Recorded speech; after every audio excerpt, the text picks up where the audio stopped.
Love staying informed? Subscribe now and get unlimited access to local news, weather, and sports for just 99 cents a month for your first 3 months at inforum.news/join.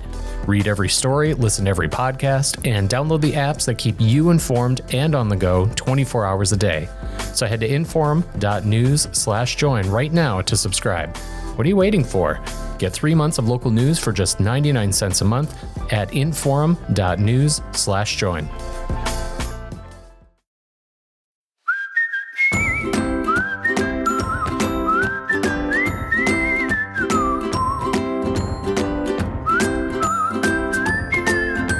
Welcome to Plain Talk, and those of you downloading this show on Wednesday or Thursday or later in the week may be wondering, boy, 2 episodes this week? And we had Governor Burgum could do his interview on Tuesday. I wanted to do it back-to-back and do everything on Wednesday like normal, but, Governor Burgum could do his interview only on Tuesday, so we did that on Tuesday, and we released that as its own standalone episode, because, of course, wanted to get his comments out just as soon as we had them. But now, doing our regular Wednesday show, and joining us is State Representative Cory. She is a Republican. She's from the Grand Forks area. I'm always terrible with the legislative districts, too. I get the numbers confused. For someone who works with this stuff for a living, I should remember better, but I don't know what it is about the numbers. I remember where people are from geographically in the state, but the district numbers... It's the UND district, right, Representative Cory? Yep, and thanks for having me on, Rob. Yeah, it's District 42. That's right.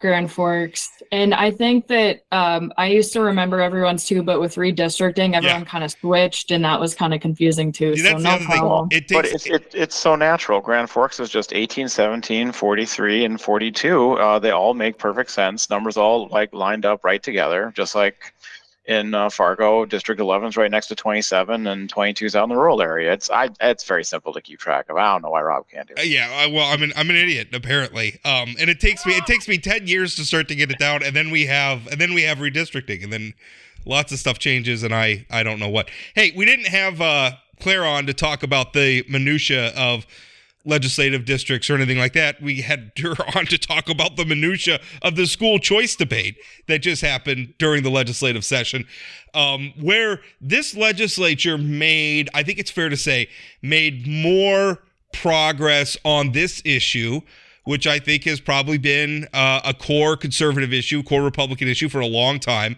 For those of you, I guess, who need an introduction to the issue, school choice is essentially the idea where the government's going to make some money available in one way or the other. There's lots of different ways of doing it, from charter schools to vouchers or what have you. Makes money available to subsidize, and I know a lot of times we don't like the S word, but that's essentially what it is. Subsidize the ability of parents to opt their children out of public schools, right? Because we have public schools, and every citizen in the state has a right to send their children to a public school. But this would allow parents, a school choice policy would allow parents to take some public money and send their child to a private school. Now, this bill passed. Representative Cory, your bill passed both the House and the Senate, and it went to Governor Burgum, who is on the record saying that he supports school choice. And then he vetoed the bill. And some of his arguments for it were he didn't feel like there was enough transparency in the bill and enough accountability in the bill. And some of those criticisms I agreed with. I felt like some of that could have been in the bill. Now, if I was the governor, I still would have signed it. And with the idea being, let's get this in place and we can always add to it down the road. But he chose to veto it. So first of all, describe for us your bill. What would it have done if it had become law? And then react a little bit to Governor Burgum's veto of it. Yeah, so the original bill would have provided about $3,000 to parents, any parent in the state who chooses to send their student to a non-public school. And this money, the way it was set up, would go right to the school. And the reason we did that was to avoid the gifting clause of the Constitution. And so it would go to the school, and it would show up as a credit on their tuition statement. And the original appropriation was $24 million. And that is the version it passed the House in. When I got to the Senate, they cut it down to 10 million, and they also put a means test on it. And that means test was if you're 500% above the federal poverty level, where then you would be able to qualify for it. And that's about, I think it was about $120,000 for a family of four. I don't remember exactly what it was. And that's the way we did it. And I think that was kind of a Machiavelli approach where you kind of don't do everything at once. And the governor's standpoint was he kind of wanted it to be a full-blown one. And I think that would probably cost $100 million. And I don't know if that's the version that the governor wanted. I don't see that would have even passed the House. And so I guess I was kind of disappointed in the governor's decision on that, especially being he supports the concept. But I think that I'm excited to work with the governor's office during the interim to create a better bill that everyone can agree with. So my understanding, Representative Cory, was that I actually don't know in the final form. I know some of the initial complaints being brought up or some of the opposition to the bill involved public schools that receive taxpayer dollars are subject, I think they're mandated to financial audits and are required to take any student that applies for them. And under this, the monies that would be given to parents who would place their kids in private schools would not have to do either of those. Can you speak to that were those requirements in the final bill? Certainly, Ben. And yes, the auditor was actually required to audit the program and so make sure that the students are actually going to the school and the dollars are actually being used for tuition and the school is actually certified through DPI. And so there is audits. And then as far as they don't take every kid, now it can be true, but they do try and accommodate every kid they can. And sometimes the parents decide that the public school would be the best setting for them.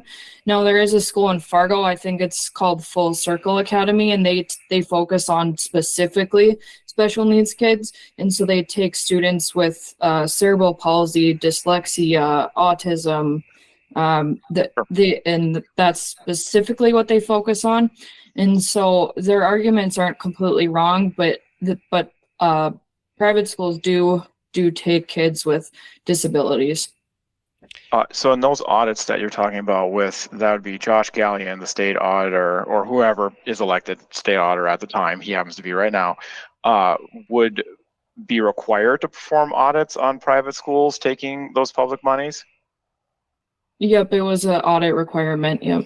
And is that the same auditing requirement as public schools, or is that a separate standard, or is there a separate, because I know there was something about being able to request financials from public schools. They have to provide those in ways that my understanding is most private schools don't, simply because they're private. Right. Yeah, and I think you're right on that. And that's probably something we can look at in the interim and see what we can include in just to make the bill better and more transparent. Yeah, I mean, because that's one thing. I mean, as somebody who works with open records requests for a living, if we're gonna be putting, like you said, your bill originally was at 24 million. I would think that if we ever implemented, I mean, once you got that foot in the door and we've implemented a program, that program's probably going to grow. We would probably appropriate more money as time, particularly if it was popular, particularly if a lot of parents were taking advantage of it. That number would probably grow to the point where you're talking about tens and tens of millions of dollars going to private institutions. That was one of my reservations is let's tie some requirement. I mean, right now, if my kid's going to public schools here in Minot, I can attend school board meetings. I can request the emails of my principal. I guess if I have reason to, I can request budget numbers. I could see if somebody's brother-in-law is getting a contract, to use some of that public money to refurb. I can. There's a degree of accountability that's just not present yet. I can't go to Bishop Ryan High School, which is a private Catholic school here in Minot. I couldn't go there and make email requests or make budget. I mean, maybe they would provide some of it, but there's no force of law there. And I mean, can you speak to that? I mean, do you think that would be possible for the private schools that you could bring that degree of openness? Yeah, I see what you're saying, and I think to a point there is accountability because the parents that are sending their child to those schools are able to, if they don't like what the school is doing, they can pick them up and bring them to a different school. And so the schools are accountable to a point where, the parents are paying $8,000 a year. And so if they don't agree with what's going on in the school, that they do have that option to leave. And so I guess to a point, they're accountable to the families that they serve. Real quick, and I should have asked this up front. You said it was your bill would have been $3,000 to any parent who chooses, regardless of income level. Is that my understanding? Right. Yep. The original version. But then it was brought into means testing. But $3,000 in I guess I don't know how much it costs to send a kid to private school. Do you have an idea, like how much does that cover full boat tuition to one of these schools? Or I imagine it varies from school to school, but can you give us some context there? Yeah, most of the time schools they're tiered, and so if you're preschool, they charge probably about $3,000, and then if you're kindergarten, they charge maybe $4,000, and then elementary school is maybe $5,000, and then once you start getting into middle school and high school, it's up to $6,000 or $7,000 or $8,000 a year. Okay, I was about to ask for the whole year, Mhm. so that's quite a chunk of change for folks there whose money. So as I'm looking at it, and Representative Cory, I'll be the first to admit, I really don't know that much about education policy one way or another. Just didn't happen to be on the education committee. I don't have kids. So I'm not a good. Maybe my more rudimentary questions will be educational. Maybe they'll just be 5 steps behind where you're already at. But if I'm then a parent of 2 kids that is making an income and therefore paying income tax, property tax, whatever, to the state of North Dakota, and my tax dollars are going to public schools, if I then if I don't choose to send my kids to private schools, wouldn't I at that point somewhat be subsidizing the private schools that I'm not choosing to send my children to, on top of the public schools that are getting funded with my tax dollars? I think that, I guess I haven't really thought of it that way. In my opinion, it's kind of just more about the student instead of the dollars, and, kind of just supporting whatever best educational setting is best for the kid. I think that argument comes up a lot in this context, and I guess the way I've always thought about it is, we agree as a society that we're going to subsidize education. That's why we have the public schools, why they exist, and attendance is compulsory. Education is important to our society, so we put that in place. But people who don't ever have children, or have chose not to have children, or maybe can't have children, they pay for the schools too. And so to me, I guess in my line of thinking is, school choice is just another way of enhancing our state's education offerings. Like, we have the public schools. I think North Dakota generally has great public schools. I know Minot does. That's my experience. And this is just something we're offering in addition to it, where education becomes sort of a menu of options. We're adding more options. Does that make sense, Ben? I don't know if that answers your question, but that's how I've always thought about it. No, it helps me wrap my mind around more. I don't want to get too far into my opinions of it, because at the end of the day here, we're talking to Representative Cory, who prime sponsored the bill, and I think it'd be much more beneficial to our listeners to hear from her. I guess when I'm putting myself in a hypothetical scenario. Again, I don't have kids, but say I did. I had 2, and I make whatever. I'm a very middle class, lower middle class North Dakotan, and I see $8,000 tuition, and I'm saying, well, there's no way I can't afford that. And even if the state, now your original bill would have given me in that hypothetical scenario $3,000 per child to go to attend a private school. Is that correct? Yeah, up to $3,000. Up to $3,000. So I'm looking at it going up to $3,000. Well, the school's $8K a year. That's another $5,000 bill. I can't afford that. But you know what? That's okay. I've got public school here. I'm going to send them there. Done and done. But then this bill passes, and there is that subsidy for folks that can send their kids. Now I'm going, well, now it's a subsidy for someone else that I really can't take advantage of, because honestly, if I did, it'd be actually be a $5,000 bill for me. So if it was going to be beneficial to me, I want it to be the full 8K. And if it's the full 8K for, times however many parents would take this up, that would be quite the fiscal note that I was going to ask. And I'm sorry, I'm bleeding two questions in at once, but then I promise I'll shut up and let you answer.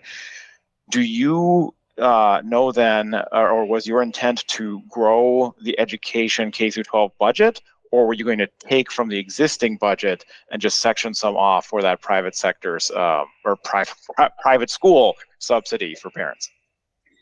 And so this money came from the general fund. It doesn't come from any money that's already going to DPI. Now, my goal wasn't to take students that are already in public schools and necessarily move them to private. If the parents wanted to do that, that's great. And so my intent wasn't to ruin public schools and take all the kids out. I'm sure that some would and some wouldn't, because I guess that's up to the parent. But I think that, if the parents are already paying property taxes and they're sending their kid to the public school, to the private school, I'm sorry, this would just give them a little bit of a help and credit. Now, I think what the other question I think that you were trying to ask was, how could you, if you can't afford it already, how is $3,000 going to help? And I agree, and that's something that I kind of thought of, and I think that it would have just been death by fiscal note. And so if... let me interrupt you. Explain what that means to the listeners in case they don't know. Maybe they've never heard of a fiscal note before. Can you let them in on that one? Oh, so a fiscal note is something on a bill that has the dollar amount attached to it and how much it's going to cost. So I guess the fiscal note is the price tag. And the saying that we have is death by fiscal note. It's where legislators will see a bill and they'll see how much it costs and they'll say no way. No matter what the policy is or what. And sometimes there's shenanigans too with the fiscal notes where sometimes if maybe a certain interest doesn't want a bill to pass, they'll tag a big price tag on it or inflate the costs, and then as a way of trying to kill the bill. But I want to give that background, because folks who don't work directly in the Capitol, which is Absolutely. most North Dakotans, don't know how these things are tallied, don't know who puts on a fiscal note onto a bill, might not even know or might not have thought of the fact that there are bills that don't have fiscal notes. They simply change words in century code or change regulations, but there doesn't have to be an appropriation for it. And it's good for folks to know that. And to go back to the fiscal note on your bill for taxpayer subsidies for private schools, that originally had a 24 million. 24 million, and then how to get up to 100 million? No, I'm saying that if you were to take every student that's currently in non-public and multiply that by the per pupil payment that we give to public students, it would roughly be, and that would include homeschool too, which my bill did not. Okay, and do you have any estimates or any studies as to how many parents or how many students you would estimate would basically take the state up on this offer if something like this were to be passed? That's a really good question, and I think that we can expect to find that information during the interim. There was a mandatory study placed into Senate Bill 2284. And it's mandatory that the interim will study school choice. And I think that's something that we can definitely look at and see how many parents would, qualify, or if they'd even want to, types of questions like that. I know that there's a private school on one of the reservations, and their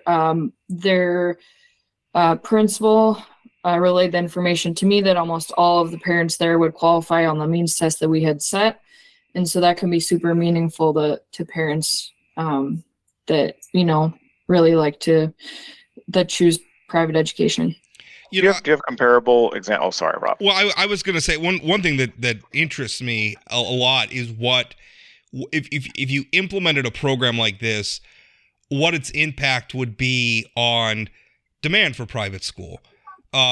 Because again, you're gonna if you subsidize something, you're going to drive up demand for it, right? Or essentially, I shouldn't say, because what you're subsidizing is the ability of parents to make the choice. So we're basically subsidizing demand for private schools. And it makes me wonder what would happen if we'd see more private schools emerge. Now, I don't know at which point you reach that inflection point in the market. Is it the state making $10 million available, which is the version that ultimately passed the legislature, but Governor Burgum vetoed? Is it 24 million? Is it 100 million? I don't know what that inflection point is, but have you thought about that at all? Like, what does this do? I mean, obviously demand for private schools is going to go up. So what does it do? Do we suddenly see more private schools built around the state?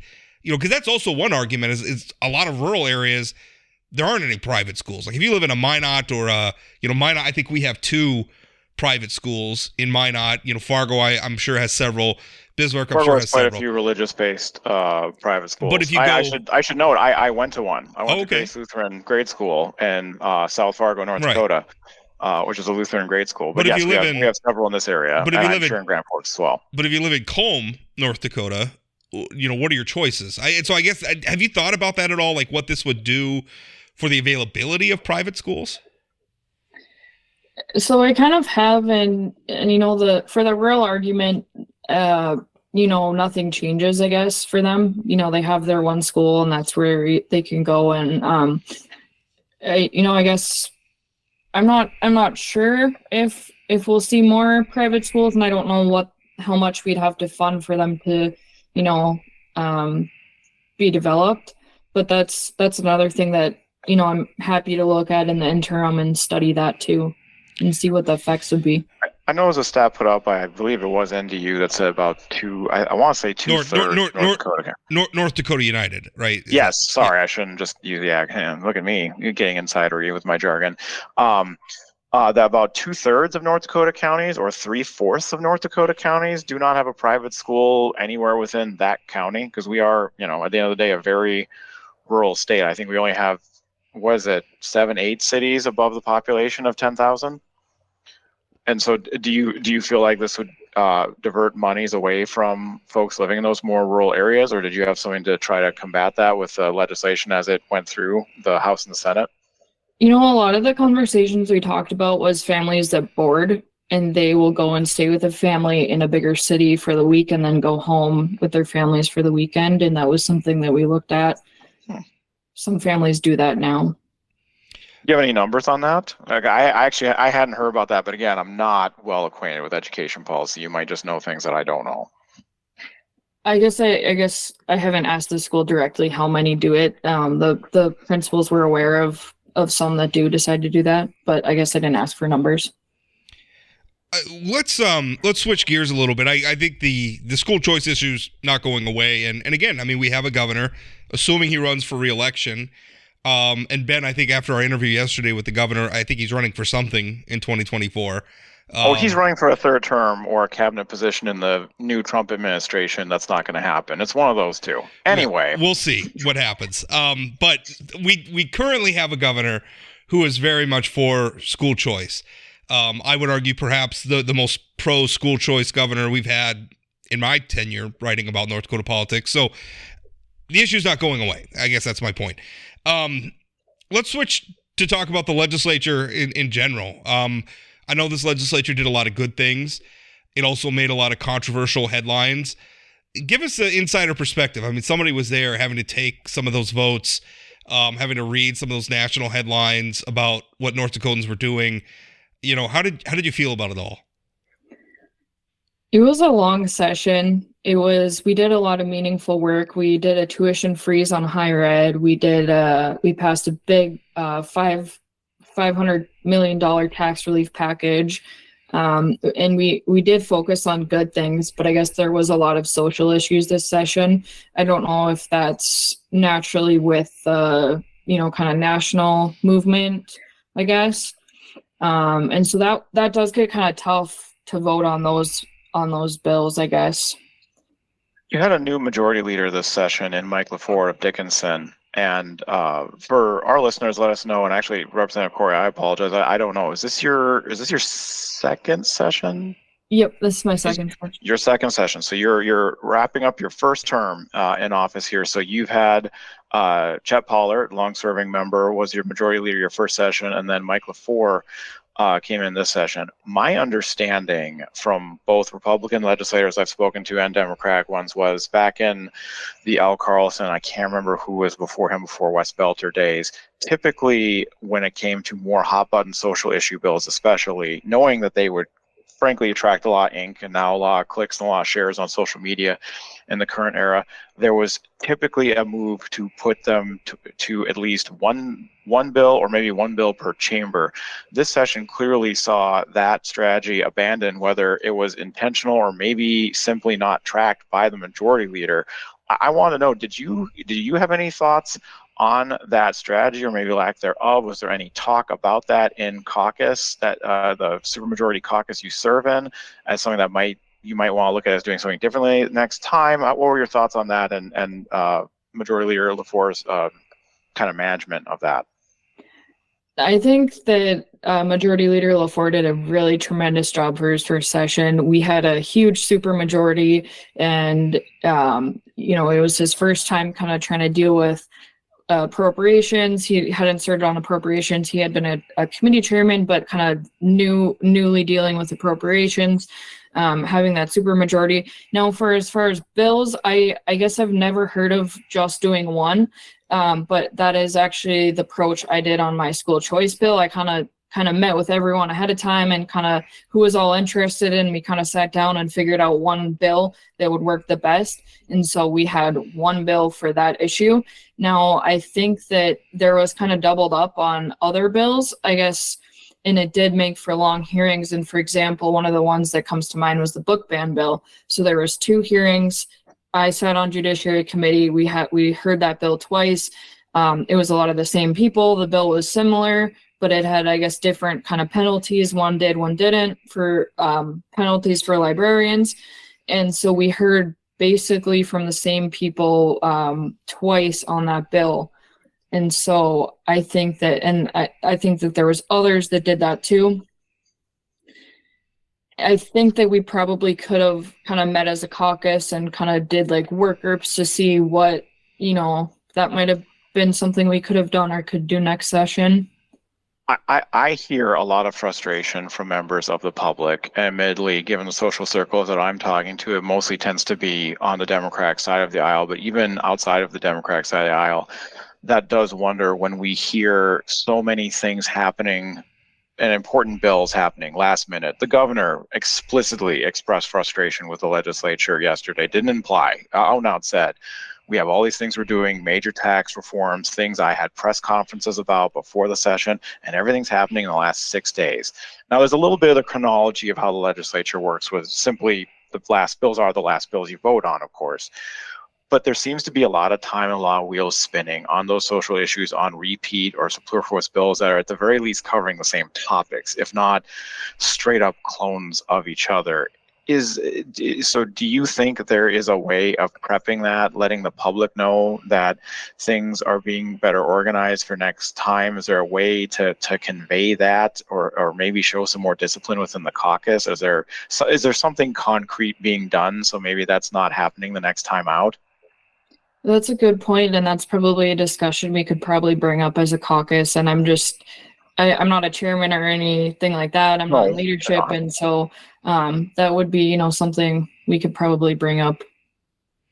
Well, Claire, I thank you for coming on and talking about it. And again, I think school choice is a fascinating policy, and I realize that a lot of people who oppose it are going to not like this characterization. But again, I think it is a way of enhancing what our state is already offering in terms of public schools. And if we could get the foot in the door, I feel like it could change even the number of private school offerings that we have and the variety. You mentioned the one in Fargo, a private school that explicitly works with special needs students. Maybe we could see more specialty schools like that, coming in to really focus in on some very specific needs of students. I think it's a good thing. And it's an important debate to keep having. I thank you for coming on. Thanks for having me on, Rob. Hi there, my name is James Wallner. I produce and host the podcast Dakota Spotlight, a true crime podcast that tackles historical and unsolved crimes in the upper Midwest. Follow along with me as we search for a missing girl, attempt to solve a 45-year-old murder, and much, much more. That's Dakota Spotlight Podcast, anywhere you get your podcasts, or at inforum.com/podcasts. All right. Well, leaving off the North Dakota legislative session, and again, I hope the school choice debate continues. I think there's a way to do it that would make education in North Dakota better across the board. But obviously, many people disagree. What else do we want to talk about? Oh, sorry, go ahead. Oh, we were talking a little bit. You had a column out here recently about public input and the Grand Forks City Council. I think they're a council. Yeah, I think that's right. And they so to set that up, like kind of since I think the Fufang debate up there, where the city was working through, basically the permitting and zoning process for the Fufang wet corn milling process. And then in that context, you had concern about the national security implications of a Chinese-owned facility being close to the Grand Forks Air Force Base, which turned out to be real, which the Air Force confirmed finally. And my only argument there was, why did they let everybody dangle for so long? Which makes sense. I don't understand why it took so long to get a definitive. And my understanding now is they have a new classification for who handles those, but that's beside your point. Yeah, well, I mean, I think we do need a better method for that, and I talked about that with Senator Kevin Kramer. I think we need a better method of evaluating that stuff in this modern era where digital espionage is a real threat, and countries like China, where their economy is essentially part of the state. China's a communist country. If you're a Chinese-based company, there's not a lot of distinction, not a lot of daylight between you and the state. And so, you have controlling interests by a communist government that has a very, very bad human rights record, and it's not so friendly to America. It is belligerent to American interests, right? So anyway, all those things, we don't need to relitigate that debate. But during that debate, it became very common for people to come before the Grand Forks City Council and behave abusively. And I'm not talking about people who were passionate and shared their feelings. I'm talking about people who made threats, people who just went up there and were just screaming at the commissioner. Just name calling and things like that. In a way that doesn't get you any better planning and zoning, doesn't get you any better public policy. At one point, a woman just stand up and said, "You lying ass," at the mayor of Grand Forks. Yeah, they pointed her finger and laughed. People saying, Jerry Springer stuff. you better watch what you do. I'm going to come across the table at you, that kind of stuff. And what that results in, on top of poor policy, is it makes it so, I need to come up with a better term for this. Normies don't want to run for office right now. Right. They don't want to be in the public sector, even in a minor part-time basis, because they're afraid they're going to get dragged in that way, in a way that's unfair, that's bad faith, that's literally insulting them, and sometimes literally threatening. So my column is that the Grand Forks City Council is considering some new, I don't want to call them, some changes to the way they have public input. They're not getting rid of the public input, but they're talking about maybe limiting it to only people who live in Grand Forks, or who have interest in, like if you're a business owner, maybe you don't live in Grand Forks, but you own a business there. Only those people are allowed to testify, and maybe you have to fill out a card with your name and address before you address the council. Some accountability and some limitations on who could speak. Now, I thought that was that makes some sense to me. And then you'd have to probably expand that, because when the city's looking at annexing and you own land outside of city limits, technically, I think you should have the ability to put in public input. That makes sense. Basically limiting it so that you don't get some gadfly from the other part of the state rolling in to just come shout at you, and frankly take up time when you could be hearing from people who actually live in Grand Forks and actually vote for the city council, or as we've said, would be impacted by the council. Like maybe you live on the edge of Grand Forks and you're going to be annexed, or you own a business in Grand Forks and you're zoned or taxed in some way. People who have legitimate business before the council. Because on the other side of this, we have, I think it's a Concerned Citizens of West Fargo group that has now been taking the city of West Fargo to task and showing up to public meetings in a way that I feel that Mayor Bernie Dartis has taken their concerns up in good faith and has had had public hearings to hear them, they didn't have a public commentary section to their city commission meetings. And now they're faced with a mini crisis in the city of 6 department heads leaving all at the same time. Now, one of them apparently had planned on leaving. It was a kind of a planned retirement, been there for 20, 30 years, whichever, whatever, people's careers move on. But the city manager left somewhat suddenly. There's a little bit of a, and the genders actually don't matter. He said, she said, the she and he could be many different people in this case, but it deserves a lot more scrutiny, and maybe it deserves more public input. So I completely agree with you that, looking at how do you balance it so that you're getting legitimate public input? Maybe that's the wrong word to use, but you're getting useful public good input. Faith. Good faith public input that actually public means, input. Yeah, that actually affects everyone broadly, that actually needs to be dealt with at whatever level of government you're talking about. Quote Shannon Jones on the show a few weeks ago, we had a lot of bills this legislative session that affected all of tens of North Dakotans. And, I'm sorry, I'll check a name when Ben Koppelman gets on his high horse about this, the transgendered students in student athletics and can't name a single example in the state of North Dakota, and yet he makes it a centerpiece of 2 legislative sessions in a row. He's clearly responding to 1 or 2 or 3 constituents. It's not a broad swath. And you can, that's a hot button. There's obviously a lot of people who are interested. They're not necessarily impacted in it, but it's the culture war thing. They're hopped up on it because they're watching it on Fox, on cable news or whatever, or social media. Unfortunately, with the legitimate concerns on national security in Grand Forks, we saw that turn into the dark side of it, which was I was very much general, scared of the foreigner sort of thing, which is not also what they were going for. I was very much in the don't build it camp. But I mean, I also had sympathy for the Grand Forks City Council, which was being asked to adjudicate national security issues while having no. I mean, they're the Grand Forks City Council. They're not the Department of Defense. So, I mean, the idea that we were asking them, I mean, they were in a terrible position, and I felt bad for them. I think they did the best they could, and I think who really failed us was the federal government in that, who should have, if those concerns, and ultimately they said the concerns were real, and that plant's not going to be built, they should have said so earlier. That being said, I'm looking around, and you're looking at legitimate concerns about the plant, but you're on the same side as like people who are just flat out xenophobic, right? Who just don't want, anything, they're anti-Asian, they're whatever. Yeah. Cranks and kooks, right? Which doesn't, I mean, even stop clocks are right twice a day, right? So I don't know. Stuff like that's hard. But to me, I was kind of looking at the Grand Forks situation and thinking of like a larger issue with how, because we live in such a populist time, and because social media outrage seems to drive, like to your point about, a pronoun policy not really impacting directly that many North Dakotans, and yet it becomes this very high profile policy debate.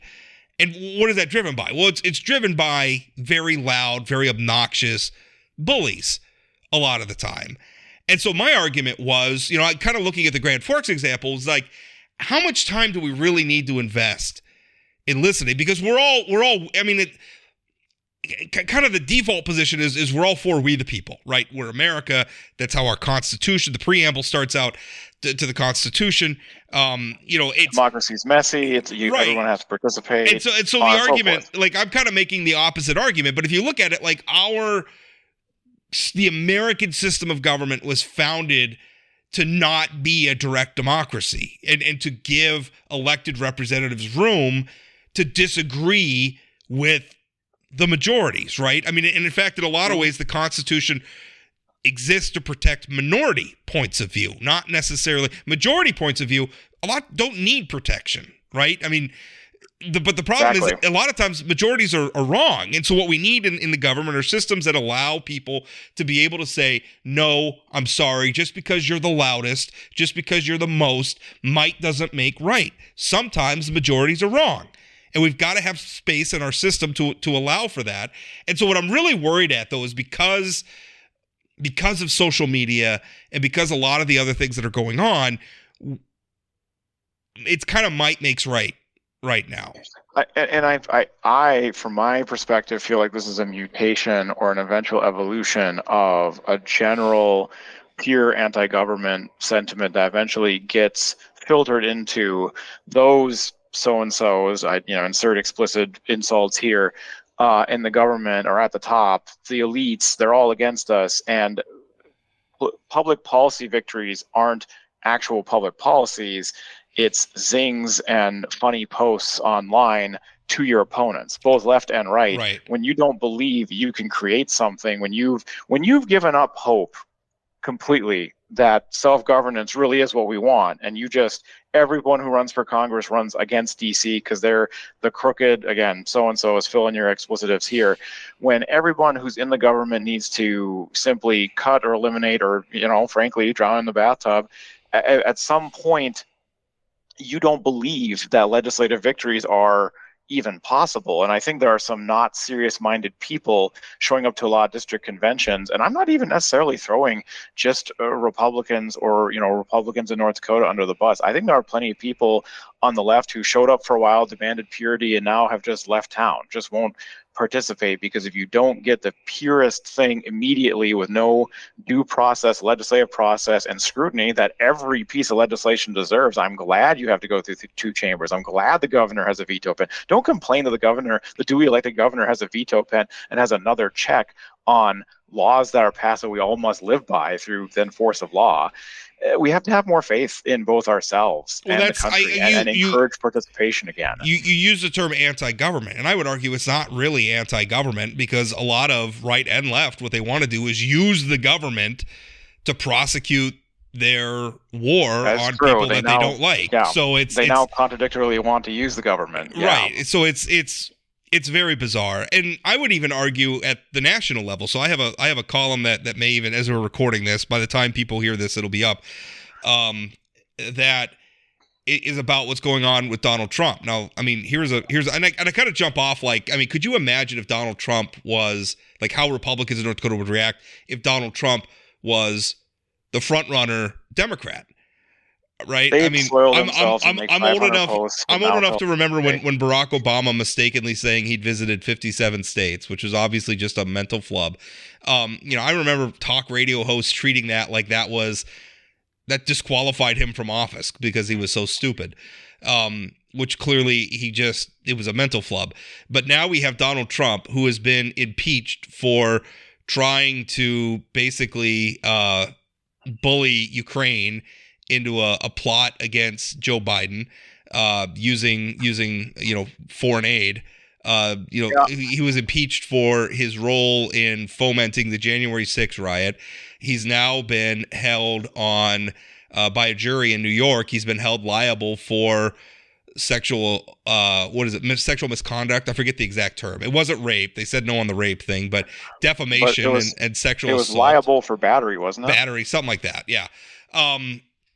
Which, by the way, the harrowing details that the plaintiff in that case made clear match up exactly with what Trump infamously said, grab him by the in the Access Hollywood tape. I mean, and he's the deposition tape is not great. You got Trump telling another female lawyer, "Well, I wouldn't. You're not exactly my type either." Right. And discussing so he's length. just disgusting personal behavior. He's under criminal indictment in the city of New York for a hush money fraud scheme, allegedly. An alleged hush money fraud scheme. Lots of charity fraud. He's under criminal investigation in the state of Georgia for election interference. He's under investigation by the Department of Justice for mishandling classified documents and for his role in January 6th. And yet, like, if you look at the response from North Dakota's Republicans to some of this, now they are sounding a lot less supportive of him than they have in the past, because it used to be they'd be dismissive. Donald Trump's great. This is all the liberal agenda. When Trump in early April got indicted in New York, Kramer didn't defend him. Senator Kramer said, let's let the jury trial play out. This most recent thing, the sexual assault thing, Kramer's out there saying, boy, it sure doesn't, it's not, I'm paraphrasing here, but basically he said, it's not helpful for him to get reelected. I would prefer somebody who doesn't have, this on their background. The direct quote is, obviously, I'd rather have a president that isn't found liable for battery. Right. It's not a disqualifier, but it's certainly not a check in the plus column, which is, I got to say, you're a United States senator, and he clearly had time to think about it. That is how is it not a disqualifier? Characteristically glib and dismissive comment that, again, to your point, if this had been, on the other side of the aisle, they'd be grading on a different scale. I mean, they just absolutely would be. And there's some troubling things coming out about President Biden, and some of the things that were released today by the House Oversight Committee talking about some of these networks of offshore accounts and things that the Biden family had. I actually haven't read those yet. We're still learning about that. We won't go into it in depth because I think there's still a lot of information to come out. That's worth talking. To read up on that. That's worth talking about as well. But absolutely, scrutiny is well worth it. But the point I'm trying to make is I think that Kevin Cramer increasingly knows that Donald Trump is not just bad for the Republican Party, he's bad for America. I think John Hoeven knows it. I think Kelly Armstrong knows it. It's not me saying that they've told me something. This is my impression of their increasingly tepid defense of Donald Trump, if they're defending him at all. What frustrates me about that, and I think it gets back to the things that we're talking about, is that I think that they're afraid. Because if you look at the polling, Trump is head and shoulders above every other 2024 Republican candidate. It's not even close. Not even close. Not even close. So I think DeSantis is blowing it. He's basically already blown it. Right. Well, we'll see. There's still a lot of time, but you could be right. And I guess what bothers me is public service shouldn't be you being led around by your nose by the loudest voices. And I think that's what's happening. I think it's what's happening at local government when you see people coming in and shouting at city councils and shouting at school boards, and they give in and they cave, and maybe the quote unquote normies don't run again because they don't want to put up with that sort of abuse. That's all I see in Cass County is people not wanting to go to their district meetings because the fundamentalists are taking over. You're talking about within the Democratic MPL now. No, I'm actually talking about friends on both sides of the aisle in Cass County. Okay. Yeah. I'm actually for real saying both sides without naming names. When they go to meetings, it's just head in their hands going, okay, I've heard this, do that because I've heard the same. Chad Oban, who's obviously also a frequent co-host on the show, he said the same thing. This is happening. And to me, leadership is leading, right? Leadership is not, I don't want to say anything to make the base mad. If the base is wrong, then someone has to stand up and tell them that. And to me, that's leadership. If you're just following the mob around, you're not a leader. And electorally, it's proven out. You had the closest thing you could get to someone getting challenged from the fundamentalist side to an establishment figure in Rick Becker versus John Hoeven. And guess what? When everybody turned out to vote, it wasn't even close. It wasn't even a sweat. He cleared Becker and Christensen by 30 points. Yeah. It was a landslide. Normies went to the ballot box, I recognize John Hoeven. He hasn't done anything to make me mad lately. Check. And that was it. That was the whole race. And there are so many people inside the tent and inside, I encourage, and this is no insult to Representative Cory even, our guests, when they will mention things like fiscal note, they've been living in that Capitol for 80 days. This is what they're hearing and talking about. You got to stop and explain this to people who don't work in the Capitol for a living. Well, outside of people who don't go to district conventions, which is frankly most North Dakotans, even, I don't even know if a majority votes in the primary of eligible voters, but I don't know what percentage goes from primary to general. These guys aren't thinking about this on an everyday basis. So to your point, how comfortable do you have to be, Kelly Armstrong, Kevin Cramer? What do they have to worry about? What do you have to worry about before you show some leadership, take it into your hands? And heck, me, if I were Doug Burgum, which I'm clearly not, Doug Burgum's clearly not looking to me for advice, but you need to veto pen more. You're the governor. You're the duly elected governor that got north of 70% in that last time. If you got maybe we don't need new laws. Maybe we need better ones. If you have a bad bill before me, it gets the axe. Yeah. Don't apologize. So So I think this is such an important topic because it matters everywhere. It matters from the presidential race down to the dynamics at the park board or the school board or whatever. This matters across the board where, a lot of times there's the old saying of that we're governed by who shows up, right? Well, a lot of times what that also means is we're governed by the loudest voices. And right the loudest now, voices are the ones showing up, which right now they definitely are. They're showing up. They're showing up on social media. I mean, if you go to my comment section, like on Facebook or whatever, boy, you're going to see some people who are almost manic in the amount of time they spend commenting on my work. I mean, I should be flattered by the amount of time they spend interacting with my work. It is hours and hours and hours a day that they're doing, and that has an impact on people. People get tired of that sort of thing. People get wore down by it, and they get fed up. I'm just not going to deal with it anymore, and they give up. And I mean, to me, so I guess that's that column about public input. It wasn't just about what's going on in Grand Forks. I think what's going on in Grand Forks is a microcosm for a larger national problem, which is that increasingly we are being governed by the loudest voices. And that's got to stop, because a lot of times the loudest voices, we're conditioned to think, well, democracy, let the people vote. It sounds almost anti-democratic to say, no, don't listen to all these people all the time. Don't follow them around. Don't let them lead you around by the nose. That sounds anti-democratic. But in a lot of ways, again, we want that in our government. Like I want... and check the numbers. Just because they have the ability to show... Because sometimes the ability to show up and be loud is an example of kind of a privileged life too. Some people got a job and kids, 2 jobs and kids, that they don't have time to show up. They don't have time to be down at every city council meeting, to show up to shout at their commissioner.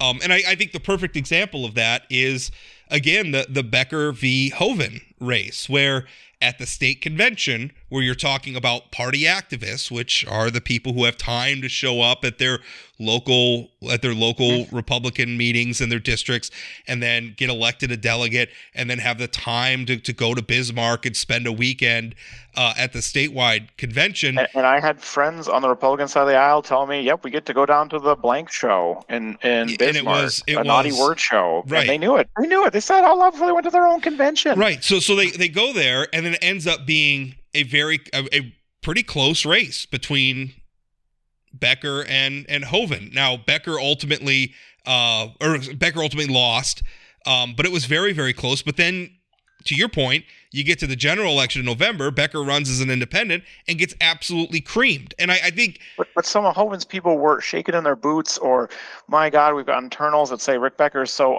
high up and whatever. And it's like, there's people who are willing to talk to political pollsters or political nerds that might vote for Rick Becker. And Joe/Jane Q. Public goes to the polls and goes, oh yeah, John Hoeven, he's up again? That's cool. Also, I mean, I think some of it too is John Hoeven, I think overall, and I mean, understanding that you're a Democrat, he's a Republican, and you're not going to like, for the North Dakota electorate, John Hoeven's doing just fine.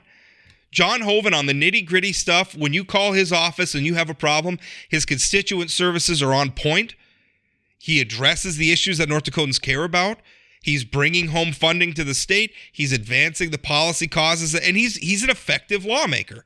There's just no getting around it. And that still matters to a lot of the voters who are showing up thinking, what's the problem with John Hoeven? He's doing just fine. Yeah, I don't think the case was made to fire him. Right. I could on a personal level make plenty of complaints about the passiveness and maybe. But we're not talking about Ben Hanson, Democrat. How you feel? Yeah, we're not talking about that. We're talking about this. The North Dakota electorate.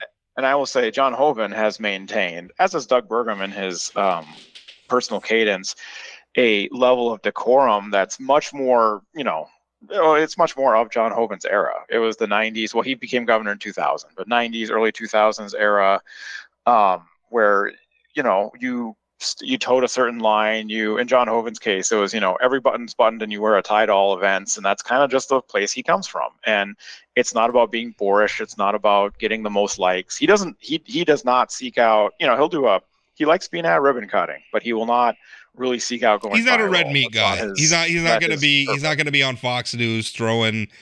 I mean, he'll do red meat sometimes when he's on the campaign trail. It's just not his thing in a way like Senator Kramer loves red meat. I mean, it's just a different style. I I guess, and again, I think this is such an important issue. I beg and plead normies on both sides of the aisle to either show up to your district conventions or do consider running for office and keeping a firm line on our public policy, because the more we let it slip, the more you let fundamentalists control things in a way that is not good for anybody. And also vote your conscience, right? You don't. Edmund Burke said that if you abandon your reason to serve public opinion, then you're betraying your constituents, right? And again, I realize that connotation probably sounds anti-democratic. Why aren't you listening to the people? Why aren't you listening to the voters? Do what they tell you to do. And that's not how it is. The only poll that really matters is the one that happens on election day.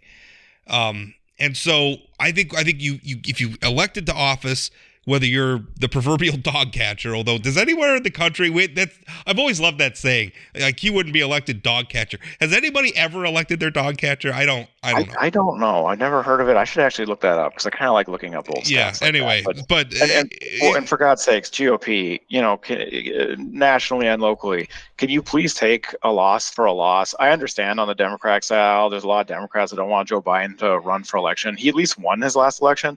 Trump has lost you guys 3 in a row. Can you give up the ghost? Yeah. And stop deferring. I honestly, I thought that Donald Trump, the midterm in 2018, where Republicans didn't do so well, and then obviously in 2020, where again Donald Trump was a drag on the ticket. Joe Biden had the best midterm of any first-term president, I think, outside of George Bush, who had 9/11 immediately, pretty close to the election. And previous to that, he did the best midterm for a first-term Democrat president. Definitely outperformed historical norms. And to me, I look at that and I say, Republican, this is showing you that Democrats don't have the golden ticket. They're eminently beatable, but you can't do it with Trump. Trumpism alien. Yes, there are tens of millions of Trump supporters out there who will show up and vote. They're energetic, they're engaged, and clearly they're loyal to their person. The thing is that there are enough people who are turned off by that it's costing you elections. And if you you biffed the Senate last time. Yeah. Joe Biden's supposed to be this terrible president and border crisis and blah, blah, blah. And you guys still managed to leave the Senate in the hands of the Democrats, and the House. And it's not just Trump. Not even that much of a majority. You should have had a bigger majority, supposedly, for where you were heading. Obama had such a worse midterm than Biden, and the distinguishing factor is Donald Trump. It is. It really is. There's an appetite out there for what Republicans talk about if we could just get Donald Trump out of the headlines. But I think, again, that's going to take some character from Republican. In North Dakota, obviously, our top of the ticket Republicans are John Hoeven, Kevin Cramer, Kelly Armstrong, Doug Burgum, frankly. It's going to take them leading, and they need to stop being afraid of the base. But I think they're all afraid, well, if I do that, then I'm going to get defeated at a convention or something. Maybe, but lead. Like take the risk and lead. I realize the safe thing is just to follow the base around wherever it goes. But but then why did you run for office? Why did you do this? Why you spend this time? It's a lot of travel time. Did you get elected? Public scrutiny. Did you get elected so that you could govern by poll? Right? Like just polling public opinion, and whatever public opinion is, that's just where you're going to be? Or did you get elected to try to accomplish some things? Did you have some convictions about this? I like to believe that these people have some convictions. I think that they really do. And I wish that they were a little more articulate about speaking out about them. That's what I think. You got to see it. So anyway, what this is all leading up to is Doug Burgum should announce his campaign for president on this show with us. I think so. Next week or so, Doug? I think so. I'd vote for him. I would. I would love to see how far he would get. Yeah, it would be interesting. Probably not very far. If we're being honest, but I don't think so, but it'd be a nice little setup for him to be the energy or maybe Native American relations cabinet member for the Republican. I think he'd do good. I think Doug Burgum is an extremely competent person. I think he's done overall. I could go through and find things that I don't like. Overall, I think he's been a good governor for the state of North Dakota.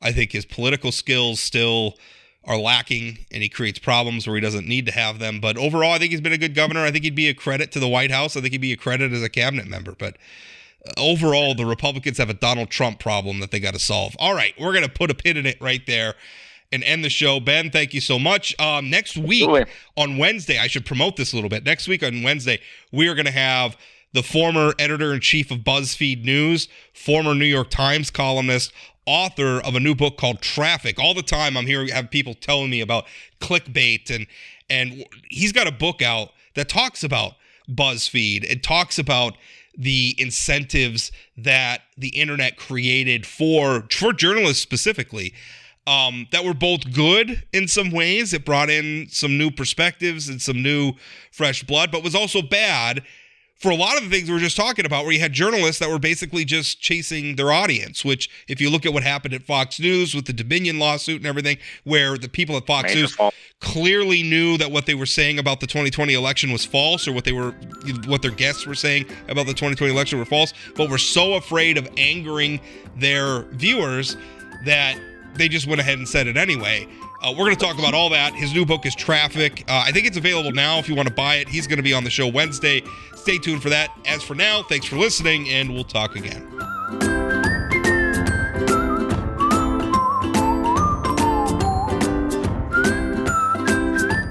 Did you know Forum Communications Company has a robust podcast library? At inforum.com/podcasts, we have everything from politics, sports, true crime, outdoor adventure, and more. Visit inforum.com/podcasts and explore them all today.